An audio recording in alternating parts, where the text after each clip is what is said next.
Hi all, it's me ബീഡിയൻ. നിങ്ങളുടെ മുമ്പിൽ ഇന്ന് എത്തിയിട്ടുള്ളത് +2 കൊമേഴ്സിലെ വളരെ പ്രധാനപ്പെട്ട കുറച്ച് ചാപ്റ്റേഴ്സിൻ്റെ ഇമ്പോർട്ടൻ്റ് ആയ വെയിറ്റേജുകൾ പറയാൻ വേണ്ടി മാത്രമാണ്.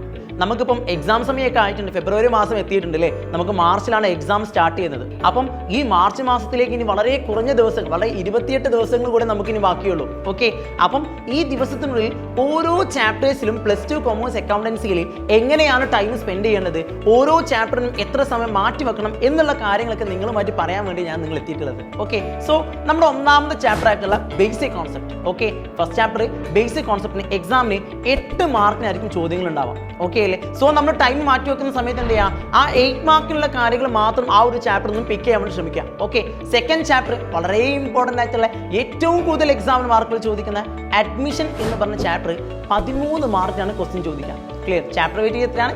13 മാർക്കാണ്.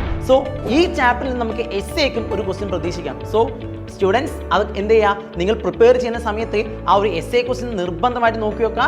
ദെൻ 13 മാർക്കിലേക്കുള്ള പാഠഭാഗങ്ങൾ നിർബന്ധമായിട്ടും കവർ ചെയ്യാം. ഓക്കെ, ദെൻ നെക്സ്റ്റ് ചാപ്റ്റർ ആണ് retirement and death of A partner.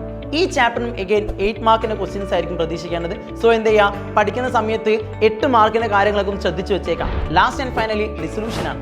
Okay, dissolution എന്ന് പറഞ്ഞ ചാപ്റ്റർ 11 മാർക്കിനായിരിക്കും നിങ്ങൾക്ക് എക്സാമിന് വെയിറ്റേജ് ഉള്ളത്. ക്ലിയർ അല്ലേ? സോ ഈ 11 മാർക്കിന് ചാപ്റ്റർ ആയതുകൊണ്ട് തന്നെ മറ്റൊരു കാര്യം കൂടെ ഉണ്ട്, ഈ ചാപ്റ്ററിൽ നിന്നും ഒരു എസ്സേ ക്വസ്റ്റ്യൻ ചോദിക്കാൻ ചാൻസ് ഉണ്ട്. മീൻസ് 8 മാർക്കിന് ഒരു ക്വസ്റ്റ്യൻ ഉണ്ടാവാൻ ചാൻസ് ഈ ഒരു ചാപ്റ്ററിൽ നിന്നുണ്ട്. ക്ലിയർ അല്ലേ? സോ അഡ്മിഷനിൽ നിന്നും ഡിസൊല്യൂഷനിൽ നിന്നും 8 മാർക്കും ചോദ്യങ്ങൾ ചോദിക്കുന്ന സാധ്യത വളരെ കൂടുതലാണ്. സോ ഡിയർ സ്റ്റുഡൻസ്, നിങ്ങൾ പ്രിപ്പയർ ചെയ്യുന്ന സമയത്ത് എന്ത് ചെയ്യുക, ഇത്തരം കാര്യങ്ങളൊക്കെ ശ്രദ്ധിച്ച് മുൻപോട്ട് പോകാം. ഓക്കെ, സോ നമുക്ക് എന്ത് ചെയ്യാം, വീണ്ടും മറ്റൊരു വീഡിയോയിൽ കാണാം. Thank you so much, all the best. നന്നായിട്ട് പഠിക്കാം, നന്നായിട്ട് വളരാം. ടീം സൈലം കൂടെയുണ്ട്.